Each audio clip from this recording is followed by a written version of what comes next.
প্রিয় এইচএসসি 26, তোমাদের সামনে পরীক্ষা। তোমরা নিশ্চয়ই সবচেয়ে যেই সাবজেক্টটা নিয়ে ভয়ের মধ্যে আসো সেটা হচ্ছে তোমাদের ইংলিশ। তো আজকে আমরা আমাদের এই ভিডিওতে দেখব ইংলিশ ফার্স্ট পেপারের মার্কস ডিস্ট্রিবিউশন এবং কোনটাতে কোন স্ট্র্যাটেজি ফলো করে পড়লে তুমি সবচেয়ে ভালো আউটপুট পাবা, এই জিনিসটা আমরা আজকের এই ভিডিওতে দেখব। তো তোমাদের ইংলিশ ফার্স্ট পেপারের এই সাজেশনটাতে আমি এমনভাবে জিনিসগুলো দেখিয়ে দেবো যে তোমরা এইখান থেকে একটা বেস্ট আউটপুট পাও। তো প্রথমত কথা হচ্ছে, ইংলিশ নিয়ে তোমাদের একটা ভয়ের জায়গা থাকে। তো ভয়ের জায়গাটাকে আমাদের আগে দূর করতে হবে। তোমরা একজন রাইটার আছে ব্রায়ান ট্রেসি, ওনার একটা বই আছে সেটা হচ্ছে ইট দ্যাট ফ্রগ। এই ইট দ্যাট ফ্রগের মেইন যে থিমটা হচ্ছে, সেই থিমটা হচ্ছে তোমাদেরকে যদি দুইটা ব্যাঙ খেতে হয় তাহলে যেটা বড় ব্যাঙ সেটা আগে খেতে হবে। তার মানে ইংলিশ ফার্স্ট পেপার নিয়ে তোমাদের সবচেয়ে বড় ভয়, এই ভয়টাকে তোমার আগে দূর করতে হবে। তো আসো আমরা কথা না বেরিয়ে শুরু করব আজকের মার্কস ডিস্ট্রিবিউশন এবং কিভাবে কোনটাতে এমফাসাইজ করতে হবে এই ভিডিওটা। চলো শুরু করা যাক। তো প্রথমে আমরা আসবো রিডিং পার্টসে। তো রিডিং পার্টসে এখানে আমাদের 60 মার্কস আছে এবং এগুলোকে কোথায় কত মার্কস ডিস্ট্রিবিউটেড আছে এই জিনিসগুলো আমি দেখিয়ে দেবো। তো আসো আমরা প্রথমে দেখি, সেটা হচ্ছে সিন প্যাজেস। সিন প্যাজেসে আমাদের এমসিকিউ থেকে 5 মার্কস থাকবে। এই 5 মার্কসের জন্য আমাদের যে জিনিসগুলোতে সবচেয়ে বেশি জোর দিতে হবে সেটা হচ্ছে কি ভোকাবুলারি। তো ভোকাবস যদি তুমি না জানো তাহলে আসলে এমসিকিউগুলো আনসার করা খুব কষ্টকর, কারণ এখানে সিনোনিম এবং অ্যান্টোনিম চলে আসে। যে সিনোনিম এবং অ্যান্টোনিমেও আমাদের ফোকাস করতে হবে।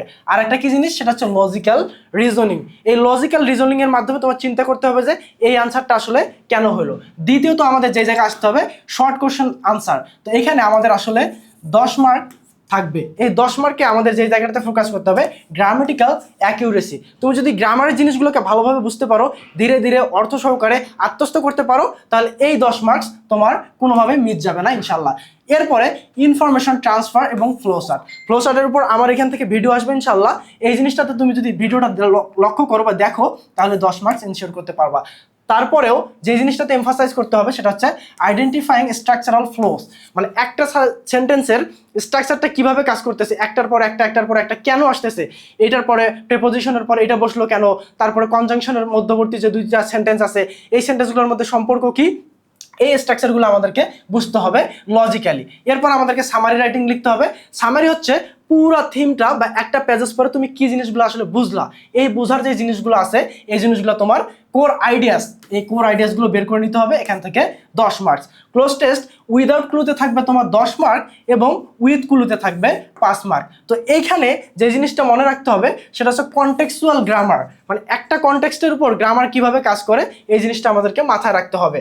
তো এখানে উইদাউট ক্লুজে থাকতেছে 10 মার্ক এবং উইথ ক্লুজে থাকতেছে 5 মার্ক। এই জিনিসটা আমাদের মাথায় রাখতে হবে।